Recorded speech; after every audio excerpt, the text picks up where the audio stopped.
I'm Rachel. And I'm Leah. And this is Hashtag History, the podcast for both history nerds and history haters alike, where we dive into history's greatest stories of controversy, conspiracy, and corruption.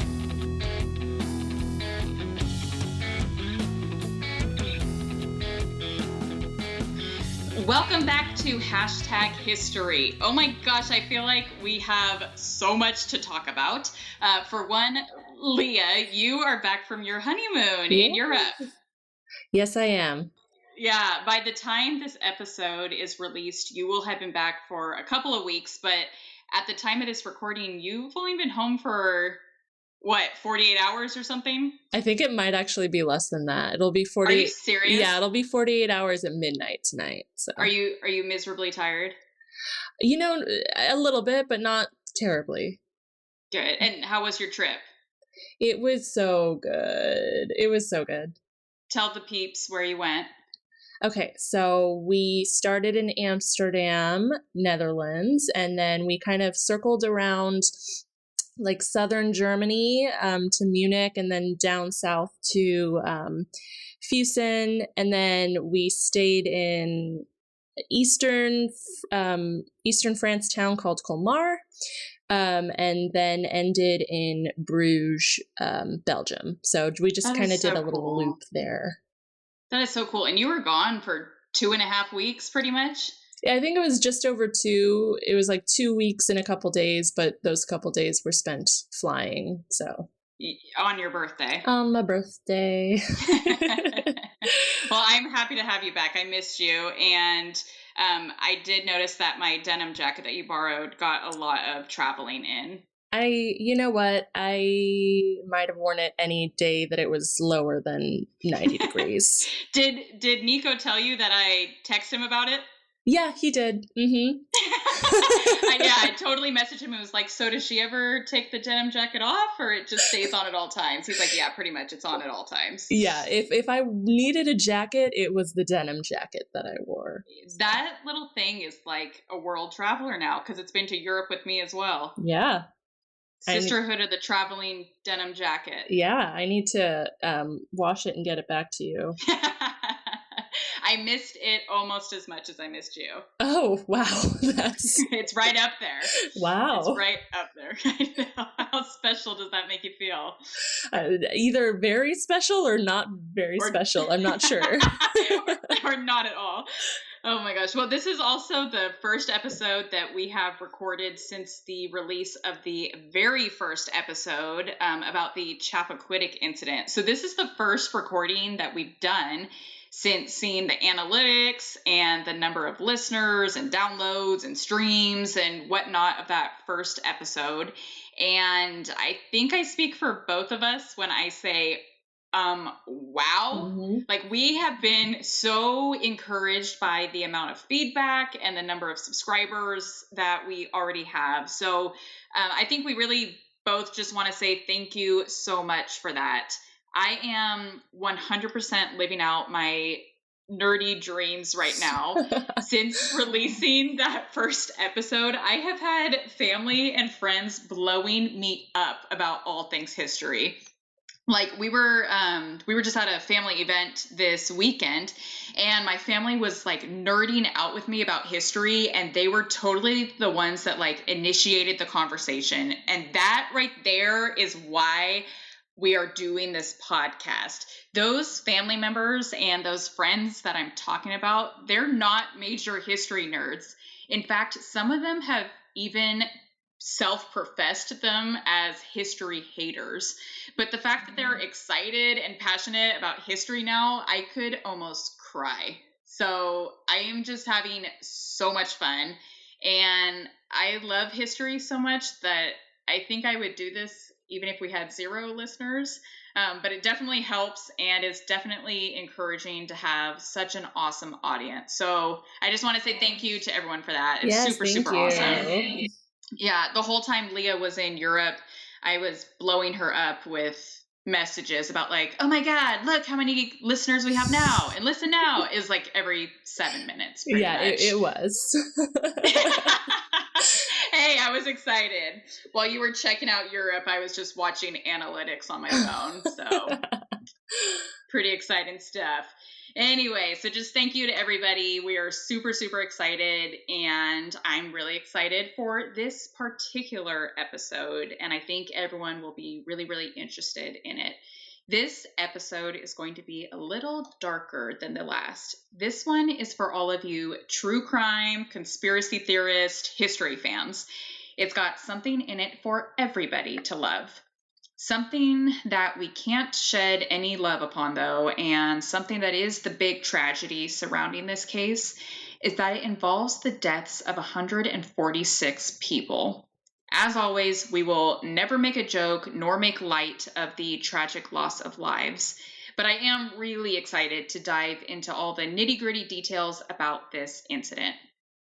Today we are talking about the Triangle Shirtwaist Factory Fire that occurred on March 25th, 1911 in Manhattan, New York. I just wanted to go ahead and ask you to say Triangle Shirtwaist Factory Fire 3 times fast. Did you notice when I said it right now, I was like, triangle, breath, shirtwaist, breath. Even in my notes, I'm not playing. In my notes, I have it written with periods in between each word. Triangle, period. Shirtwaist, period. It's a lot. It's a mouthful. I'm aware. It's a mouthful. So this factory fire, it occurred on March 25th, 1911 in Manhattan, New York. In a nutshell, this is the incident in which a factory caught on fire, spanning across 3 floors of a skyscraper building, and it cost 146 people their lives. And with that totally depressing and totally morbid introduction, I'm going to pass it off to you, Leah, for this week's cocktail segment.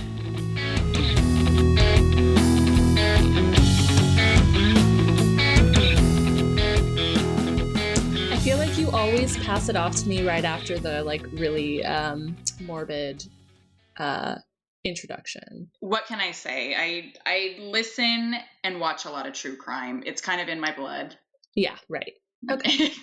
So today's cocktail is the Manhattan, mostly because I have been away for 2 weeks and had no time to actually look up other cocktail possibilities. Yes. But also because you, Rachel, suggested it. So really just zero effort on this one on my part. So the Manhattan is 2 parts whiskey, traditionally rye or bourbon, 1 part sweet vermouth, and 2 to 3 dashes of bitters. So generally it's garnished with a maraschino or a drunken cherry, and to make it a bit sweeter, you can add simple syrup or cherry liqueur. Did you add cherry? No, I don't have cherries, and Oh, I totally did. Oh, you did? I know that's shocking, and I wanted to text you it earlier, but I also wanted to surprise you live to get your reaction because I knew you'd be shocked. Yeah, but yeah, I actually bought little cherries. Oh, I did add a cute. little simple syrup because I was pretty sure just based on the ingredients that it was going to be not sweet enough for me. So yes. I added a tiny bit of simple syrup. Which is why I bought the cherries because I knew I needed a little sweetener. Yeah. So yeah, I'm not fancy enough for all of those extras. But now you and I both agree that we think this will be one that we like. Yeah, I think so. Yeah, I've had one before. Oh, you have? Okay. I've never made one before. That was an experience. Oh, yeah. And I've never bought the ingredients for one before, which that was an experience. Yeah. How long were you in the aisle looking for sweet vermouth? Let's see. My lunch break is an hour long. So 55 minutes is about how long I was looking between 2 different stores. I went to shout out to Target. I found everything very easily at Target, with the exception of the vermouth. I went over to Nugget. This is not speaking ill of Nugget. This is speaking ill of myself. I went in Nugget and they have 4 walls of booze. So I was super overwhelmed. I was going up and down, up and down. I'm like, where is the stuff? I asked an attendant and he said, I'm not familiar with where it's at, but I can get you a wine specialist to come over. I was like, you guys have wines? I was like, you guys have wine specialists? He's like, yes, she's here from 9:30 to 6 every day. I was like, what in the world? And then I felt like totally intimidated. Like, no, it's cool. Never mind. I'll find it somewhere else. Yeah, so my experience was pretty similar. I went to Rayleigh's, very quickly found the bitters. I already have the whiskey, so I didn't need to buy that. And then, so I was looking for the vermouth. I look for probably about 10 minutes and I can't find it. And then a lady walks by who works at the store and I say, hey, I'm looking for sweet vermouth. And she was like, oh, I feel like, yeah, we have that. I just don't know where it's at. And I was like, cool. Can you help me find it or look it up somewhere? And she was like, oh, she looked stuff up and she was like, I don't know where it's at. So her and I spend another 15 minutes, like both just going bottle by bottle, going down the 2 wine aisles in Rayleigh's together. And then she finally finds it. And it's so funny. By the end, we were like, best friends, because she was like, Leah, I found it. She's like around the corner from me. I was like, oh my gosh, thank you, Tara. Oh my God, that's hilarious. That was fun. Hilarious. I love it. Yeah, it was definitely a process locating everything. But you and I have both said we're both excited to have all these ingredients now in our bars. Yes. It's going to help with future cocktails. For sure. So do you want to try it before I go into a little bit of history about it? Yeah, let's do it. Okay. Ready? Yep. Here I Cheers. Go. Oh yeah, it's strong. Mm-hmm. It's good though. Very strong. I actually love it. Yeah. I love it. And when I was making it, the ingredients, like the recipe that I followed, had everything in ounces. So I was totally using, super nerdy, a measuring cup. Oh no, me too, 100%. Did you? Yes. I asked Alex, I was like, what would you think if a bartender was like behind the counter using a measuring cup? I mean, I definitely have like shot glasses that I could have used, but I didn't know how many ounces those were. So I used a measuring cup. Neither do I. But yeah, I like it. I don't. Yeah, me too. If this makes you feel better, I don't taste the cherries at all. Okay, I was going to say, I actually think I would like it if I could like bite into a cherry while I'm drinking it too. So future reference. Yeah, I'm ecstatic to bite into the cherries. They're all the way down at the bottom, but they don't provide any flavor that I can tell. Okay, got it. Yeah. Anyway. So just a little history on the Manhattan, since this is a history podcast after all. Oh yeah. Some research suggests that the drink originated at the Manhattan Club in New York City in the early 1870s, where it was invented for a banquet hosted by Winston Churchill's mom. That's cool. Yeah. So it's important to note that it was very much around when the Triangle Shirtwaist Factory Fire took place a few decades later. So while the original story is likely fictional, because Winston's mama was actually in France and pregnant at the time, although I guess that didn't stop women from drinking back then.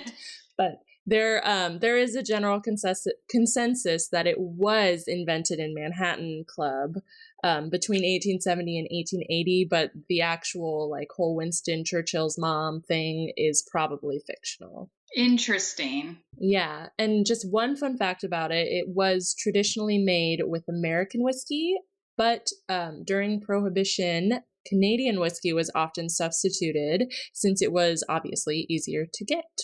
Cool. I like it. This is going to be one I'm going to have to take breaks as I'm talking to drink because I'm really digging it. Yeah. I have like a very empty stomach though, so I'm worried that I'm gonna feel it in about 5 minutes. So if I start slurring my words, you know why. Good to know. I'm not gonna lie that this makes me sound very lightweight, but I do feel like slightly warm. Oh, already? Wow. Yeah. I mean, I may have not been very forthcoming. I may have had a little bit before we started talking. Oh, Rachel. You know what? I made Nico taste it for me to make sure that it wasn't disgusting, but I didn't do it myself. Oh. I'm sorry. I did have to, so I didn't do that. I had to take a sip to make sure it didn't taste bloody awful. I took like a sip. That's why you were like, sure, let's taste it. Well, it's like already dripping from my mouth. Yeah, no, really, I took like a sip. Okay, this doesn't taste like garbage. And then I was like, actually, this tastes pretty great. And then may or may not have had like a sip or two up until this moment. Nico just heard me yell his name and just texted me, "What are you saying about me?" He'll find out in 3 weeks. Yeah, I'll tell him. I'll tell him to listen to the podcast. That's jacked. Oh my gosh. Okay. Well, happy Manhattan. I like it. Yeah, me too. Okay. Like I was saying, the incident we're talking about, it's called the Triangle Shirtwaist Factory Fire, which is a mouthful. Triangle, period. Triangle, period, shirtwaist, period, factory, period, fire, period. Now, it's called that because at this particular factory, they made triangle shirtwaist blouses. Now, Leah, do you know what a triangle shirtwaist blouse is? No idea. Cool, me neither. I have uploaded a picture for you to check out and describe for our listeners.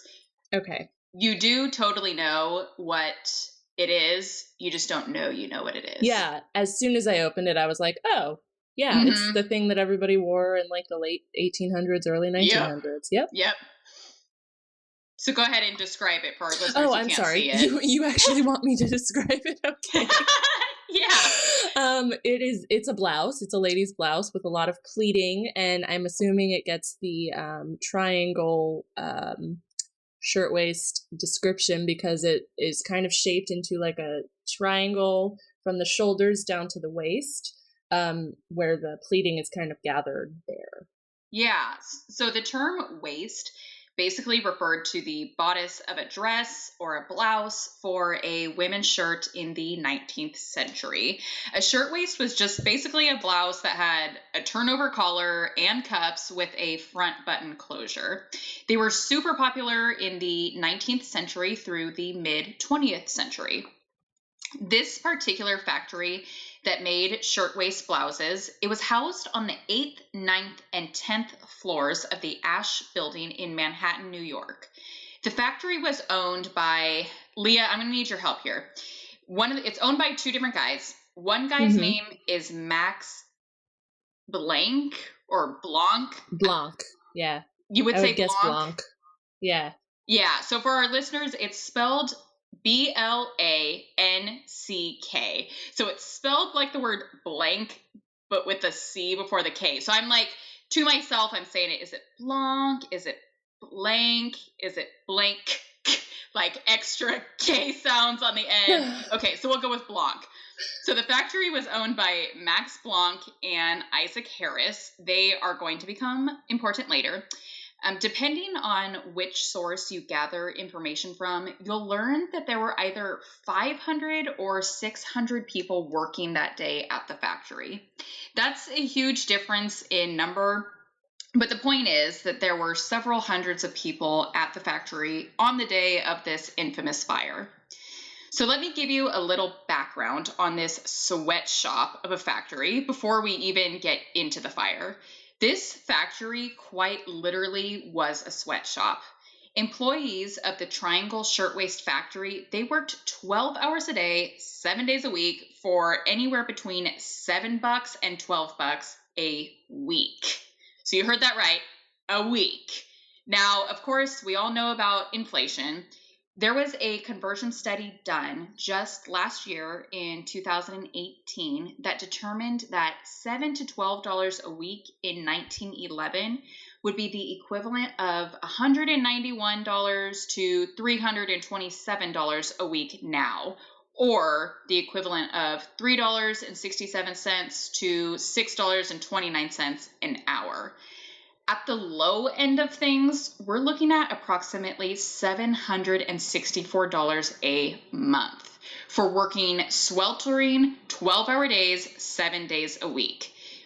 In today's society, I feel like $764 would pay for not even my mortgage, not even including my car note, my insurance, my phone bill, top ramen, and cup of noodles.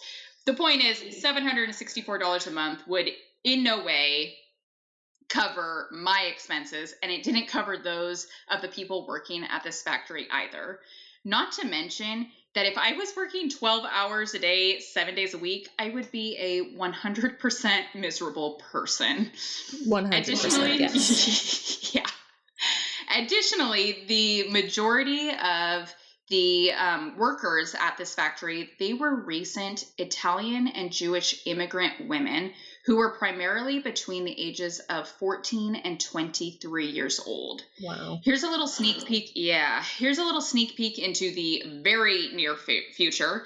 But we will actually be releasing another episode very, very soon, dealing with a case that touches exactly on this, the horrible discrimination and living and working conditions that immigrants faced in America in the early 1900s. So there's your little sneak peek for the future. Love it. Yeah. To give even more context about this particular factory and the horrible working conditions there, the International Ladies Garment Workers Union, gosh, that was a mouthful too. International Ladies Garment Workers Union, they organized a strike in 1909, so just 2 years before the Triangle Shirtwaist Factory Fire. At this strike, they demanded better wages and better work hours. Blanc and Harris, whom I mentioned earlier as the owners of the Triangle Shirtwaist Factory, they were amongst the few manufacturers who refused to make any changes to wages or hours, and even worse than that, they actually paid police officers to imprison the women involved in the strike, and they paid off politicians to keep them from getting involved. They sound like pretty quality guys, right? Yeah, like why spend your money on that when you could just pay them more? You know what? I ask the same questions these days. Anyway, just wait until later because there will be much more. Another insane thing about this particular company and the horrific working conditions there that just totally astounds me, many of the workers were required to provide their own supplies for work. So things like needles, thread, irons, even their own sewing machines. What? I know at every job I've ever had, which 99% of the jobs I've had have been like sitting at my desk 40 hours a week jobs. If I so much as need more Post-it notes, I just tell my boss and they order them. Right. No, I 100% have never, if anything, I've stolen a couple Yeah. a couple pens or Post-it notes from work, you know? Yes. Yes. The point in all this is that clearly the working conditions of this factory were awful, and there was no respect nor regard for the lives of these people sweating away, working night and day to put money in someone else's pockets. Hey guys, Rachel here. From one friend to another, I want to tell you about the software that Leah and I use to produce #history. We use a program called Anchor, and I swear to you, it is the easiest way to make a podcast. They do everything for you. We edit our own podcast, but Anchor does have creation tools that allow you to record and edit your podcast through them if you want. The most beneficial piece for us has been their amazing distribution system. You literally upload your episode to Anchor and they completely handle scheduling it and distributing it to all of the various podcast platforms such as Spotify, Apple Podcast, Google Podcast, and so many more. They even have a whole monetary system set up so that you can easily make money from your podcast with no minimum listenership. I just love that I can access Anchor from anywhere, whether I'm at home on my computer or I'm on the go on my phone. Oh, and did I mention you get all of this for free? Yeah. If you've been thinking about starting a podcast, seriously, just do the thing. And do it through Anchor by downloading the Anchor app or by going to anchor.fm.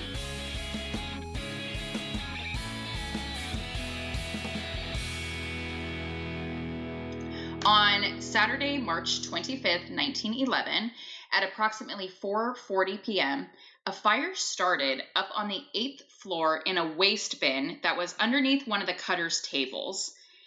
The theory that holds the most weight is that a match or a cigarette butt was thrown into the waste bin and that was what ignited the fire. Keep in mind, too, that this particular waste bin was where all of the scraps were thrown in, and this waste bin had not been emptied in over 2 months. There were also thousands of scraps laying underneath the table around the bin that were obviously super flammable, not to mention all the wooden tables that these people worked on. Virtually everything in this factory was flammable. While workers were not allowed to smoke cigarettes while on the job, it was super common for them to do it anyway. The first fire alarm was sounded at 4:45 p.m., not by someone inside the factory, but by someone that was actually on the outside that could see smoke coming out of the 8th floor window. There was a bookkeeper on the 8th floor that was able to alarm staff on the 10th floor via telephone, but there was no way to reach those on the 9th floor. In fact, there is witness statement from one of the survivors that said that those on the 9th floor didn't even know there was a fire until it was literally there on the 9th floor. Wow. Yeah, it's reported that some workers attempted to use fire hoses that were available on each floor to put out the fire, but when they turned the water valves on, they found that no water came out. Additionally, because fires were pretty commonplace in fabric factories, there were often buckets of water that were placed throughout each floor as a means of extinguishing a fire in case they ever needed to. One survivor, in an interview she did for a book in the 1960s, she recalled that on that particular day in 1911, the buckets were empty. No water. Yeah, this is just the beginning of failure after failure on the part of the building code regulations as well as company policies that we will see in this tragic incident. For example, there were 2 elevators, a fire escape, and 2 stairways that led out to the streets, all means of escaping from this horrible fire. But each one of these options would prove to be faulty. For one, that fire escape, it was a poorly constructed single exterior escape that allowed for 20 people to get out, but then it buckled and collapsed from the heat of the fire on another 25 people that were trying to get out, and it ended up throwing those 25 people to the concrete pavement below and killing them. Oh my gosh. Obviously, this then made it impossible for anyone else to attempt to use that route to escape. Speaking of this horrible fire escape, technically the Ash building was required to have a 3rd stairway for safety purposes, but city officials allowed them to instead build this single exterior fire escape that was not kept up to code, and it may have never even been up to code in the first place. There's speculation that it wasn't the fire that made the escape break away. It's very likely that the fire escape was broken even before the fire. Moving on to those elevators, as I mentioned earlier, there were 2 elevators that each had a capacity of 15 people at a time. Those elevators, they quickly filled up with 30-some people. There were 2 elevator operators whose names absolutely deserve to be mentioned. Their names were Joseph Zito and Gaspar Mortiallo. And between the 2 of them, they saved dozens of lives by traveling up and down to the 9th floor a total of 3 times. But this was before the rails of the elevator started to buckle under the heat, and it made it impossible to continue. Passengers inside that last elevator trip had to pry the elevator doors open and jumped into the empty shaft to escape. Approximately 36 people were found dead in the elevator shaft. Finally, that last escape option, remember I said there were 2 stairways that led directly outside. One stairway, it was known as the Washington Place stairway because Washington Place is where the stairway led out to down on the streets. You will not believe this. This is insane to me. But the door to the Washington Place stairway was locked on purpose. This screams conspiracy to me so far. Everything you're saying. You have watched too much Forensic Files. That's the verdict. But yeah, we're going to get to the whole conspiracy part later. The door to the Washington Place stairway, so it was locked on purpose. It was a company policy to lock this stairway as a means of preventing theft by the workers. Oh. They kept this door locked during work hours so that workers could not slip out onto the street with stolen company product, and it allowed for the managers to check women's purses on their way out. Can you even believe that? No. Even crazier than that, this locked door meant that on a daily basis, women had zero access to a bathroom. Can I just pause real quick because Please. I'm about at work. We're about to move offices to oh my gosh. Wow, I obviously feel the drink. I am very sweaty. Very sweaty. We're about to move to a new office in a different building, and we will throughout the day have access to a bathroom that's right around the corner, but technically it's part of the bookstore on campus. So while they're open, we have access to their bathroom, but when they're closed, we don't have access to a bathroom. And I'm an event planner, so I work nights and weekends, pretty frequently. So I'm not going to have access to a bathroom. Not that that has any comparison to what these women were going through, but no bathroom. Someone suggested I have a bucket with me in my office. Yeah. You know what? I haven't gotten you a birthday gift. Maybe I'll just have to buy you some adult diapers or something. Can you just get an engraved bucket that says #history on it? A gold bucket. Oh my gosh. No, that's insane. And like you said, no comparison to these poor women, but I am with you. That's crazy because actually in my notes, the very next thing I said was when I'm at my desk at work, that is like the one time that I'm really, really good at keeping up with my water intake. So I easily go to the bathroom like a dozen times a day. I'm the exact opposite. I could not. You're the opposite? Oh yeah, I don't drink throughout the day, and then I drink like 12 glasses of water when I get home. We are official opposites. I drink like 12 glasses of water at my desk. When I come home, even on like a good night, say I get home at 6, I go to bed at like 10, I don't take a single sip of liquid. Oh my god. Times. Yeah. Except on Tuesday nights. Except on Tuesday nights. Have I mentioned that I'm pretty sweaty? Yeah, I'm sweaty. Okay. So these poor women, getting back to the true story, these poor awful women had no access to a bathroom for 12-hour work days. That's just crazy. So that was the Washington Place stairway. The other stairway, known as the Green Street stairway, it proved to be a viable option for escape, but not for long. For a total of 3 minutes, workers both went down the stairs out to the street, or they went up the stairs to the roof. But after 3 minutes, they were forced to stop because the fire had overtaken the stairway. Some workers, they chose to wait for fire personnel to arrive, which they did just 5 or so minutes after the fire began. But their rescue attempts proved to be futile as well. When they extended their ladders up the building, they only reached the 6th or 7th floor, which, as you will recall, this fire began on the 8th floor. Some workers didn't wait for the fire department. When they found that they couldn't use the stairway, they couldn't use the elevator, they couldn't use the fire escape, they left. Several of the workers, sometimes 2 or 3 at a time, jumped out the 8th, 9th, and 10th story windows, plummeting to the concrete sidewalk below and dying. In total, there were approximately somewhere between 58 and 62 people who died as a result of jumping to the sidewalks. Remember how I said earlier that the rescue attempts made on behalf of the fire department were futile? There was more than one reason for that.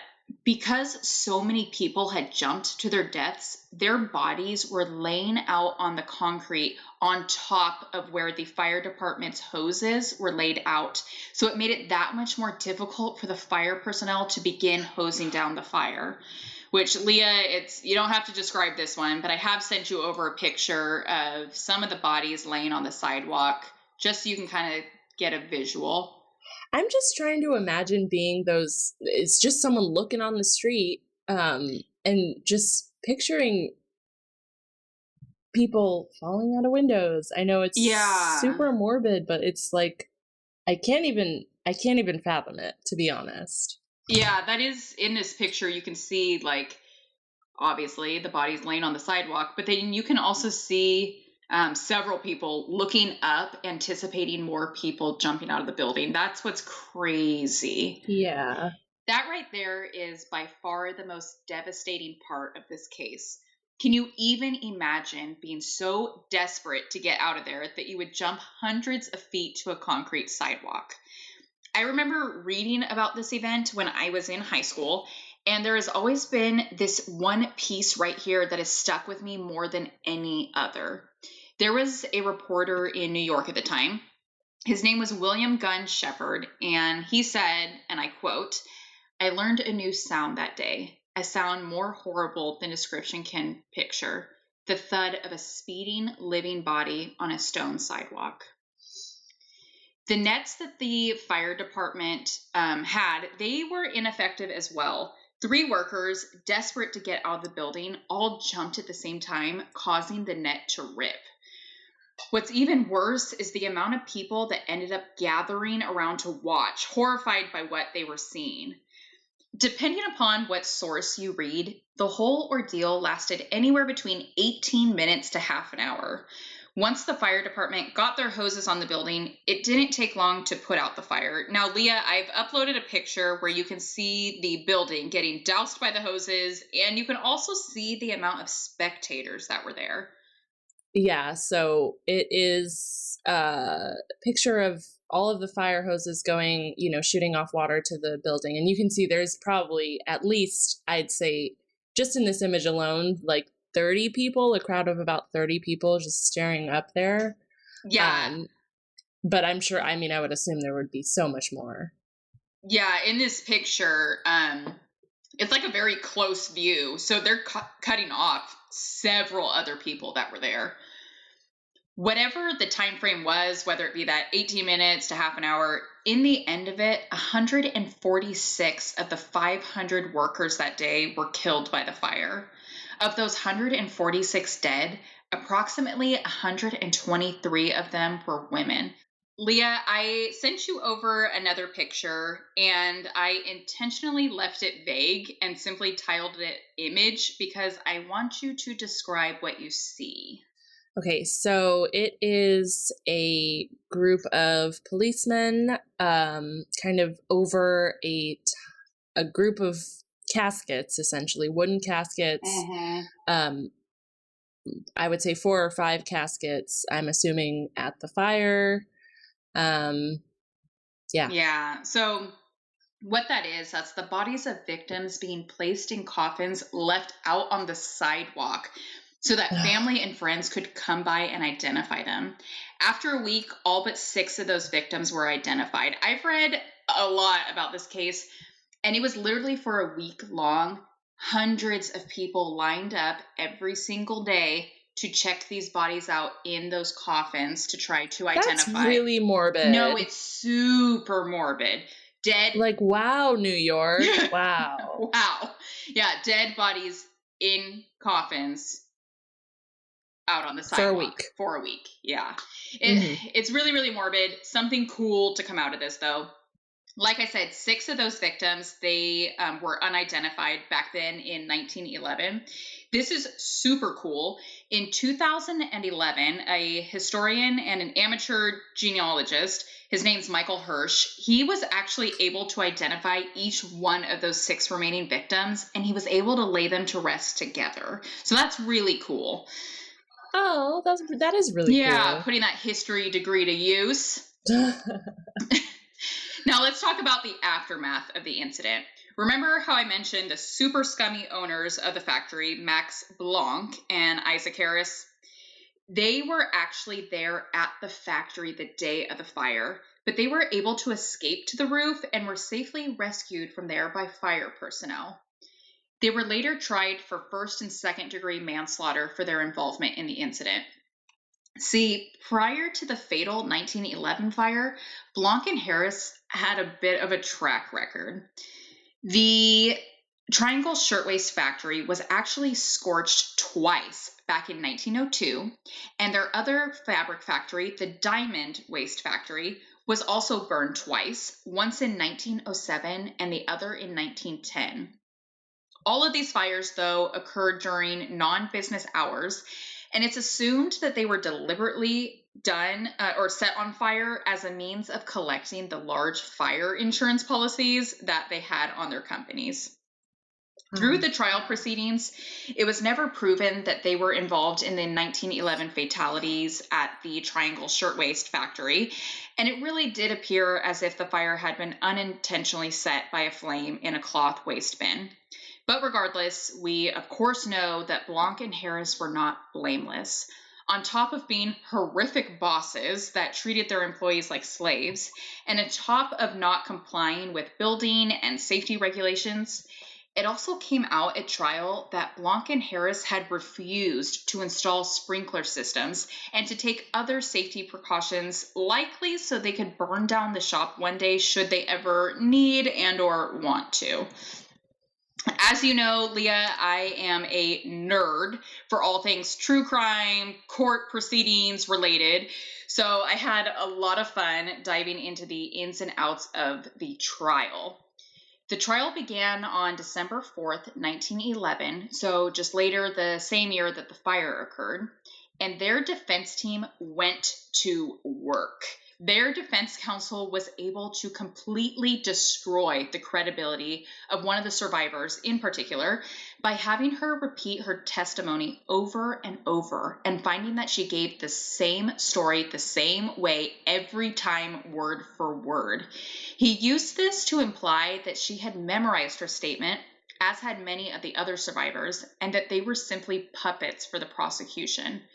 The defense also argued that, yes, the doors were indeed locked at the time of the incident, but they stated that the prosecution was never able to prove that Blanc nor Harris actually knew about that at the time.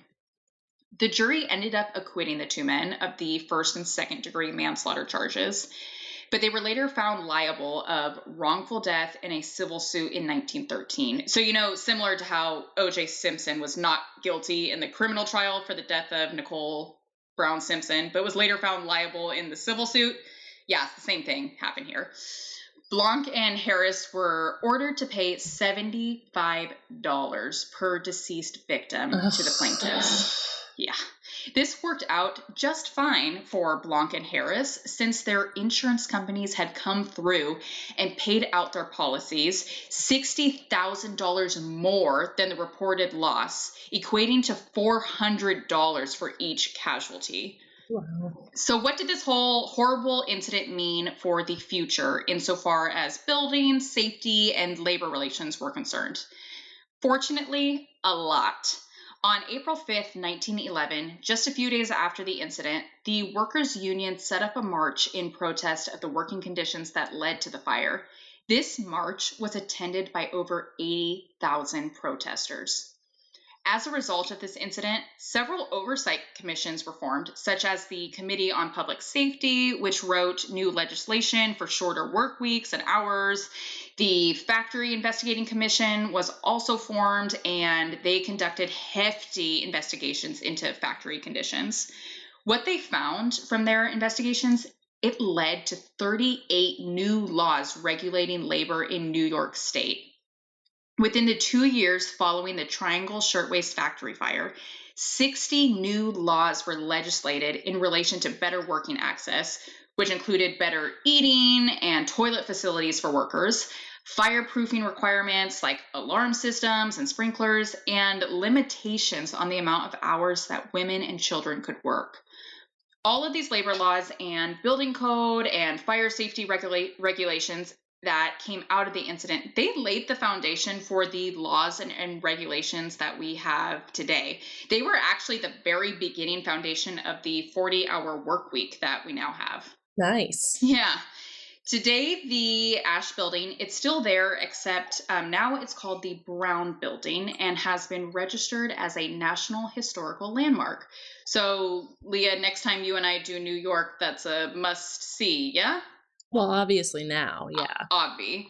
One final fact to end this on a bit of a happier note, the last living survivor of the fire, Rose Friedman, she actually only just died on February 15th, 2001 at the age of 107 years old. Dang, girl. Yeah, she was able to survive the incident by escaping to the roof, and she was rescued from there by the fire department. So that's like super, super cool. Mm-hmm. And I actually did have one other thing I wanted to say before we wrap this episode up. I wanted to do somewhat of an editor's note, more so in this case than I have ever encountered in any other case that I have researched. There are minor discrepancies in the various accounts of the incident. I did a lot of research, and everything I've said is totally 100% factual, but depending on what source you read, things like numbers change ever so slightly. For example, some sources say there were 600 workers at the factory that day, while others say there were 500 workers. Some say the fire department's ladders only reached the 6th floor, others say they reached the 5th floor.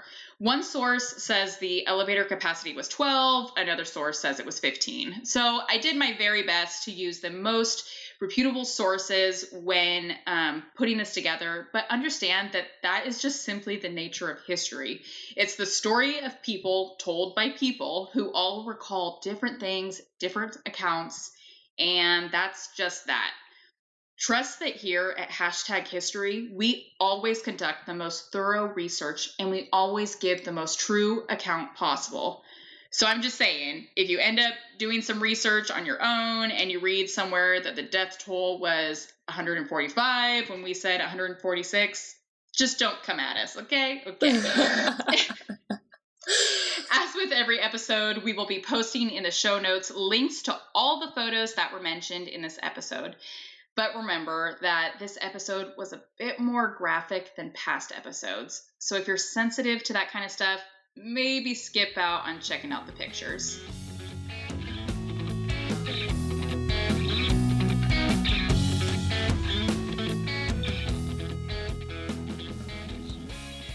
If you enjoyed this episode, do us a favor and subscribe to #history on whatever podcast platform you use, share it with a friend, and give us a rate and review. And be sure, as always, to check us out on Instagram at #history_podcast. And we'd really like to just push it a little harder that you guys follow us on Instagram, because this is where you can keep up on updates, new episodes, behind the scenes. We post some really funny Instagram stories. So we really encourage you to follow us on Instagram. Again, it's at #history_podcast. Thank you guys. Yeah, thank you. Bye. Bye.